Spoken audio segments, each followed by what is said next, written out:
Unia Europejska za 5 lat ma być gotowa do potencjalnej wojny z Rosją. Słowacja sprzeciwia się zwiększaniu nakładów na pomoc wojskową dla Ukrainy. Amerykański sekretarz obrony zapowiada sprzedaż nowej broni Ukrainie. Donald Trump twierdzi, że za jego zgodą Izrael może w każdej chwili wznowić ataki na strefę Gazy. Stany Zjednoczone cofnęły wizy cudzoziemcom świętującym śmierć Charlie'ego Kirka. Prezydent Syrii złożył swoją pierwszą wizytę w Rosji od czasu obalenia poprzednich władz. Czwartek, 16 października to jest Układ Poranny. Michał Ziomek, zapraszam. Unia Europejska w ciągu najbliższych 5 lat ma być przygotowana do potencjalnej wojny z Rosją. Według portalu Politico Komisja Europejska przedstawi dzisiaj swój plan zakładający wzmocnienie europejskiej współpracy militarnej. W projekcie dokumentu można przeczytać, że Wspólnota Europejska do 2030 roku musi osiągnąć wystarczającą pozycję w dziedzinie obronności, żeby mogła skutecznie odstraszać swoich przeciwników oraz zareagować odpowiednio na potencjalną agresję.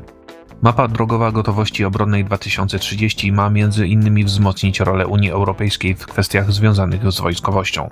W liczącym 16 stron planie militarnym Komisja Europejska podkreśla, że obecnie unijne państwa członkowskie dokonują zakupów uzbrojenia na własną rękę.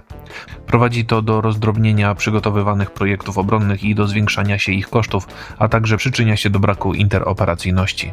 Najważniejszy unijny organ wykonawczy chce naciskać na kraje Unii Europejskiej, aby wspólnie dokonywały one zakupów sprzętu wojskowego.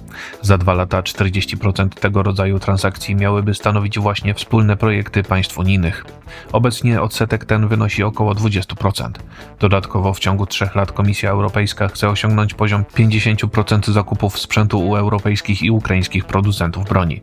Autorzy dokumentu uważają, że realizacja celów zakładanych przez Brukselę wymaga dużych nakładów finansowych. Łącznie wydatki w ramach kilku unijnych programów miałyby wynieść blisko 800 miliardów euro.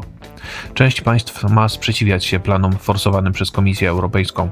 Na przykład Szwecja uważa, że projekty Unii Europejskiej powinny być zorientowane na wymierne rezultaty zbrojeń, a nie skupiać się na narzucaniu państwom członkowskim określonego poziomu wydatków na ten cel. Słowacja sprzeciwia się dalszemu zwiększaniu nakładów na pomoc wojskową dla Ukrainy. Zdaniem słowackiego premiera Roberta Ficy Unia Europejska w pierwszej kolejności powinna skupić się na poprawie swojej gospodarczej konkurencyjności. Dokładnie za tydzień w Brukseli odbędzie się kolejne posiedzenie Rady Europejskiej. Szefowie rządów państw członkowskich Unii Europejskiej będą w jego trakcie debatować przede wszystkim nad działaniami dotyczącymi wojny na Ukrainie. Premier Słowacji w rozmowie z przewodniczącym Rady Europejskiej Antonio Costą miał zagrozić wycofaniem poparcia dla wspólnego oświadczenia przywódców wspólnoty. Fico sprzeciwia się kolejnym pakietom sankcji wobec Rosji, bo w pierwszej kolejności chciałby zobaczyć propozycje dotyczące rozwiązania najważniejszych problemów Unii Europejskiej. Zalicza do nich głównie kryzys w przemyśle motoryzacyjnym oraz rosnące ceny energii elektrycznej. Szef słowackiego rządu uważa, że zwłaszcza rosnące wydatki na prąd szkodzą konkurencyjności całej europejskiej gospodarki. Z tego powodu zamierza on przedstawić swoje własne rozwiązania, które będą dużo bardziej zdecydowane od projektu proponowanego przez unijnych przywódców.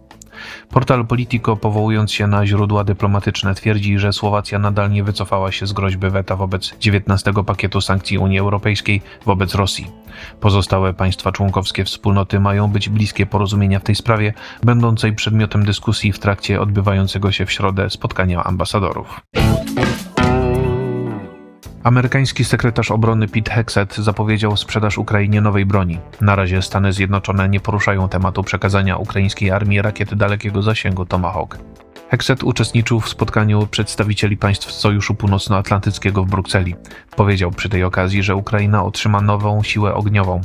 Na nowe dostawy będzie składał się sprzęt wojskowy zakupiony przez państwa europejskie. Transakcja odbędzie się w ramach nowej inicjatywy w postaci priorytetowej listy potrzeb dla Ukrainy. Przewiduje ona wydanie blisko $2 miliardów na amerykańską broń dla sił zbrojnych Ukrainy. Władzom Ukrainy zależy najbardziej na dostawach pocisków dalekiego zasięgu Tomahawk, mogących razić cele na terenie samej Rosji. Kwestia ta miała być poruszona w weekend w trakcie 2 rozmów pomiędzy prezydentami Stanów Zjednoczonych i Ukrainy, Donaldem Trumpem i Wołodymyrem Zełenskim. Ostateczna decyzja w tej sprawie będzie należeć do amerykańskiego przywódcy, dlatego dostawy Tomahawków nie były przedmiotem dyskusji w trakcie pierwszego dnia szczytu NATO w stolicy Belgii. Ministrowie państw członkowskich Sojuszu Północnoatlantyckiego podjęli decyzję w sprawie nowych inicjatyw na rzecz Ukrainy. Ma ona otrzymać od Wielkiej Brytanii 100 000 dronów, z kolei Holandia sfinansuje budowę nowych bezzałogowych załogowych statków powietrznych wartych 90 milionów euro. Prezydent Donald Trump powiedział, że Izrael za jego zgodą może w każdej chwili wznowić ataki w strefie Gazy. Republikański polityk zareagował w ten sposób na doniesienia o łamaniu umowy o zawieszeniu broni w palestyńskiej enklawie. W rozmowie z amerykańską stacją CNN Trump zadeklarował, że rozważy możliwość udzielenia zgody na wznowienie działań wojskowych w strefie Gazy. Takie pozwolenie premier Izraela Benjamin Netanyahu może uzyskać w każdej chwili, jeśli palestyński ruch oporu będzie naruszał zawarte w ubiegłym tygodniu porozumienie o zawieszeniu broni. Izraelskie władze oskarżyły Hamas o łamanie warunków umowy. Wprawdzie palestyńska organizacja uwolniła już wszystkich 20 żywych zakładników, ale wciąż nie wydała ciał osób, które nie przeżyły pobytu w niewoli. Na razie za pośrednictwem Organizacji Narodów Zjednoczonych przekazano zwłoki 4 osób. Dodatkowo jedno z ciał w rzeczywistości nie należało do izraelskiego zakładnika. W mediach pojawiły się doniesienia o starciach między rywalizującymi ugrupowaniami w strefie Gazy. Jedno z nagrań opublikowanych w mediach społecznościowych miało przedstawiać dokonaną przez Hamas egzekucję 8 osób. O autentyczności materiału wideo ma świadczyć fakt, że wspomniane osoby zostały rozstrzelane na tle ruin w jednym z miast enklawy. Egzekucja została potępiona w oświadczeniu przez władze autonomii palestyńskiej. Grupy pozostające w sojuszu z Hamasem pochwaliły z kolei kampanię na rzecz egzekwowania prawa. Stany Zjednoczone cofnęły wizy cudzoziemcom cieszącym się ze śmierci prawicowego publicysty Charlie'ego Kirka. Amerykański prezydent Donald Trump ustanowił 14 października dniem jego pamięci. Dokumenty uprawniających do wjazdu na terytorium USA nie otrzyma ostatecznie 6 obcokrajowców. Departament Stanu poinformował, że cofnięto wizy obywatelom Argentyny, Brazylii, Meksyku, Niemiec, Paragwaju i Republiki Południowej Afryki. Cudzoziemcy mieli świętować w mediach społecznościowych śmierć Kirka, zastrzelonego 10 września na kampusie uniwersyteckim w Utah. Władze w Waszyngtonie uważają, że do kraju nie powinny być wpuszczane osoby pragnące śmierci Amerykanów. Sekretarz stanu USA Marco Rubio po śmierci konserwatywnego youtubera groził konsekwencjami cudzoziemcom cieszącym się z jego zabójstwa.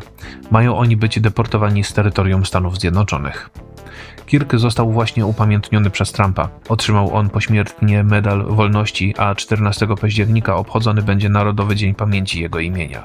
Tego dnia publicysta świętowałby swoje urodziny. Amerykański przywódca w trakcie uroczystości w Białym Domu podkreślał zasługi Kirka dla krajowego ruchu konserwatywnego. Trump skrytykował amerykańską lewicę, która od czasu śmierci prawicowego działacza sięga po desperackie akty przemocy oraz terroru. Trump wezwał ponadto konserwatystów do gromadzenia się w swoich miejscach kultu, żeby upamiętniać postać Kirka. Do Rosji po raz pierwszy od objęcia urzędu przybył prezydent Syrii Ahmed al-Shara. Media spekulowały, że w trakcie rozmowy z przywódcą Rosji Władimirem Putinem poruszy on temat ekstradycji byłego syryjskiego prezydenta Bashara al-Assada. Jeszcze przed spotkaniem obu przywódców strona rosyjska podkreśliła, że najważniejsza jest dla niej przyszłość jej baz wojskowych na terytorium Syrii. Nowy syryjski prezydent w rozmowie z dziennikarzami nie odniósł się do tej kwestii, skupiając się na historycznym znaczeniu syryjsko-rosyjskiej współpracy oraz jej dalszym rozwoju. Putin pochwalił al-Szarę za przeprowadzone niedawno wybory parlamentarne. Rosyjski prezydent uznał je za duży sukces tymczasowych syryjskich władz. Jego zdaniem Moskwa i Damaszek współpracują blisko od 80 lat, dlatego powinny dalej zacieśniać swoją kooperację. Spotkanie obu przywódców za zamkniętymi drzwiami trwało 2,5 godziny. Z komunikatów obu stron wynika, że rozmawiano na temat rosyjskich baz oraz pomocy humanitarnej. W Rosji przebywa kilka tysięcy syryjskich studentów, którzy w przyszłości mają pomóc w odbudowie zniszczonej wojną Syrii. Telewizja Euronews uważa, że w trakcie rozmów z Putinem al-Szara mógł poruszyć kwestię ekstradycji al-Assada. Poprzedni syryjski prezydent został obalony w grudniu ubiegłego roku i od tego czasu ma przebywać w Moskwie. Jego następca mówił w niedawnych wywiadach dla mediów, że zrobi wszystko, aby go osądzić. Informacje przygotował Maurycy Mietelski, nadzór redakcyjny Igor Jankę. Jeżeli podoba się Państwu nasza praca, serdecznie zachęcam do wsparcia układu otwartego w serwisie patronite.pl. To wszystko na dzisiaj. Bardzo Państwu dziękuję za uwagę i do usłyszenia w kolejnym układzie porannym.